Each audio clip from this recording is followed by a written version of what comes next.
SBA. So as you can see, you're going to see a baby on the labour ward who's had some respiratory distress. You're having to decide whether to screen and treat this child. Which of these is not a risk factor? Maternal fever or suspected sepsis, GBS colonisation in the previous pregnancy of the same mother, meconium passing in delivery, foul-smelling liquor when the membranes were ruptured, and a gestation of 35 weeks. So we have a think, and we'll talk about what's going on. So A and B are obvious risk factors that we've already mentioned here, and they make sense. So if you've got GBS, then the chances of you passing it on to your child are obvious. And if the mother's got an infection in her bloodstream, the chances of passing that on are obvious. D, it doesn't word like a risk factor, but actually that kind of smell can indicate infection within the uterus, and so we treat that as chorioamnionitis, and we screen these children.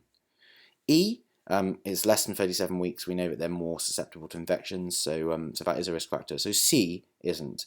Meconium can be associated with illness and can be associated with a stress response that might be because that there has been a septic process, but it's not a strong enough association to treat as a risk factor in its own.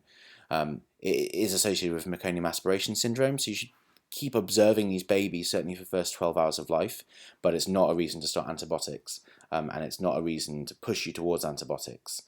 If it's because of a septic risk factor in itself, then you'll find that risk factor, so you don't have to worry about it from a sepsis point of view. So we get to our conclusions, and essentially, neonatal sepsis presents in many different ways with different differentials, and it can escalate quickly. So we have a very low threshold to treat, with a very low threshold to do extra tests like a lumbar puncture, and we have to rely on risk factor information that we've talked about here to guide us as to when to start antibiotics.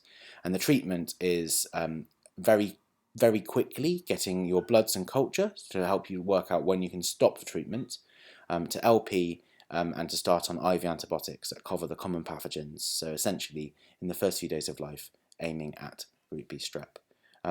Again, as per usual, if you have any questions, please email me at james.a.cooper08@gmail.com. I'm very happy to answer any of them, and hope that this has been a useful talk. Thank you very much.